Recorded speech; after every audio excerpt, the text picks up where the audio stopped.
السلام علیکم ویورز۔ اگر کوئی تمہارا اپنا ساتھ چھوڑ گیا ہے اور تم تکلیف برداشت نہیں کر پا رہے، اگر تم راتوں کو رو رہے ہو اور بنا سوئے دن گزار رہے ہو، اگر تمہیں لگتا ہے کہ اب سب ختم ہو گیا ہے، اگر تمہیں لگتا ہے تم اس تکلیف سے کبھی پیچھا نہیں چھڑا سکو گے، اگر تمہیں لگتا ہے کہ اللہ تعالیٰ تم سے ناراض ہے اس لیے تمہیں دکھ میں ڈالا ہے، اگر تمہیں لگتا ہے کہ اللہ نے تمہیں اکیلا چھوڑ دیا ہے، وہ تمہاری بات نہیں سنتا، تمہیں جواب نہیں دیتا، اس کا مطلب یہ نہیں ہے کہ تمہارا اللہ پر یقین کمزور ہے، اس کا یہ ہرگز مطلب نہیں کہ اللہ تم سے ناراض ہے، اس کا یہ مطلب بالکل نہیں کہ وہ تمہارے آنسو نہیں دیکھ رہا، اس کا یہ مطلب نہیں کہ تمہیں اس کی مصلحت پر بھروسہ نہیں ہے۔ یہ تو تمہارے خالص احساسات ہیں، کیونکہ حضرت محمد صلی اللہ علیہ وسلم بھی اپنی والدہ کی قبر پر روئے تھے۔ جب حضور پاک صلی اللہ علیہ وسلم کا بیٹا دارفانی سے رخصت ہوا تب آپ بھی بہت غمگین ہوئے تھے۔ حضرت یعقوب علیہ السلام نے اپنے بیٹے کی جدائی میں کئی ماہ و سال گزارے تھے اور دکھ سے رو رو کر ان کی آنکھیں چلی گئی تھیں۔ حضرت زکریا علیہ السلام کو بیٹے کی خواہش نے افسردہ کیا۔ دکھ کمزور ایمان کی نشانی نہیں ہے، ہو سکتا ہے کہ یہ خدا کا اشارہ ہو تمہیں اپنی کھوج میں لگانے کا، خدا کو تلاش کرنے کا، خدا کے اور قریب کرنے کا۔ ہو سکتا ہے کہ وہ تمہیں اپنی محبت کی پہچان کروانا چاہتا ہو۔ جب وہ تمہیں اپنی زندگی سے نکال دیں اور تم اپنے دل کو چیرتی ہوئی تکلیف کے باوجود لبیک کہو، جب وہ تمہیں بنا تمہارے کسی قصور کے تمہیں اگنور کرے اور تم اس پر صبر کر لو لیکن تم سے ان کے خلاف کچھ سوچا نہ جائے، جب ان کے خلاف بولنا چاہو تو تمہاری زبان اور جب لکھنا چاہو تو تمہارے ہاتھ بغاوت کر جائیں، جب کوئی ان کے خلاف کچھ بول جائے تو تم ان کی عزت اور حرمت کی خاطر اس انسان سے لڑ جاؤ۔ میں نے یہ سب کیا ہے، تب جا کر مجھے دل کے کسی کونے میں اطمینان محسوس ہوا ہے۔ کسی نے چھوڑ دیا تو کیا ہوا؟ محبت تم نے بھی کی تھی۔ محبت کے کچھ تقاضے ہوتے ہیں، محبت قربانیاں مانگتی ہیں، کبھی روح کی اور کبھی خواہشات کی۔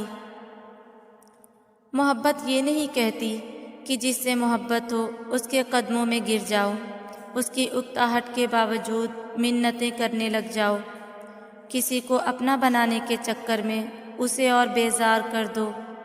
محبت یہ بھی نہیں کہتی کہ اگر محبت نامحرم سے ہے تو ماں باپ کی حق تلفی کر دو، ان کا سر جھکا دو، اللہ کی محبت میں تجاوز کر جاؤ، بہن بھائیوں کا مان توڑ دو اور صرف اپنے نفس کی پیروی میں لگ جاؤ۔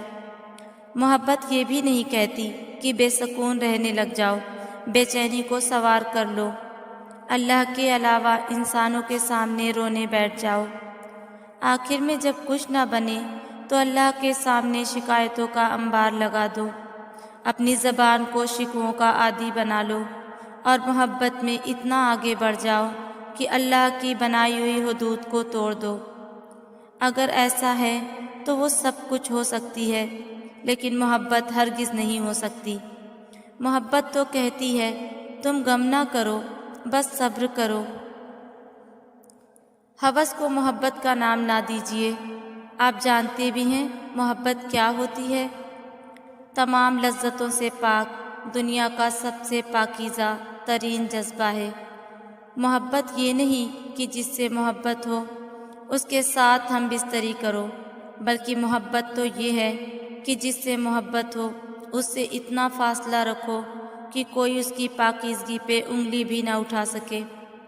محبت یہ نہیں کہ تم سرے بازار اس کے قصے اچھالو، محبت تو یہ ہے کہ یوں خاموش ہو جاؤ کہ کوئی اس کی ذات پہ سوال نہ کر سکے۔ محبت یہ نہیں کہ اس کے پہلو میں بیٹھ کر اس کے بوسے لو، محبت یہ ہے کہ اس کے پہلو میں بیٹھ کر تلاوت قرآن کرو۔ محبت یہ نہیں کہ تنہائی میں اس کا سوچ کر گندے خیالات ذہن میں لاؤ، محبت تو یہ ہے کہ تنہائی میں اس کے حق میں دعا کرو۔ محبت یہ نہیں کہ اس کے حسن پہ ناز کرو، محبت تو یہ ہے کہ اس کی پاکیزگی پہ قربان جاؤ۔ محبت یہ نہیں کہ اسے بیوی کا رتبہ دینے کے بعد پیر کی جوتی سمجھو، محبت تو یہ ہے کہ تم قدم سے قدم ملا کر اس کے ہمراہ چلو۔ محبت یہ نہیں کہ برے کام کی طرف مائل ہو جاؤ، محبت تو یہ ہے کہ خدا کی راہ پہ چل پڑو۔ محبت یہ نہیں کہ مایوس ہو جاؤ، محبت تو یہ ہے کہ آنکھیں بند کر کے کن فیکون پہ ایمان لے آؤ۔ محبت یہ نہیں کہ اگر وہ تمہیں مل نہ سکے تو اس کو بد دعائیں دو، محبت تو یہ ہے کہ جب وہ تمہیں مل نہ سکے تب بھی اس کے خوش رہنے کی تمنا کرو۔ محبت ہو جاتی ہے اور اس میں کچھ غلط بھی نہیں ہے، ہمارا مذہب تو ہے ہی محبت، بھلا کیسے اس کے خلاف ہو سکتا ہے؟ محبت ہو گئی ہے، کوئی غلط بات نہیں ہے، اللہ پر چھوڑ دیجئے، دعا کیجئے کہ اللہ اس کو آپ کے لیے بہتر بنا دے، جس سے محبت ہوئی ہے اس کے دل میں بھی آپ کے لیے محبت ڈال دے۔ وہ دل بدلنے پر قادر ہے، لیکن خدا را محبت کو غلط رابطوں کے ذریعے حرام مت کیجیے، اس کی توہین مت کیجیے، ورنہ اس میں بڑی طاقت ہوتی ہے، یہ آپ کو ذلیل و رسوا کر کے رکھ دے گی۔ محبت کا حق ہے کہ آپ اسے حلال رکھیں اور حلال بنا کر دکھائیں۔ اللہ محبت کرنے والوں کے لیے پھر نکاح کے راستے آسان بنا دیتا ہے۔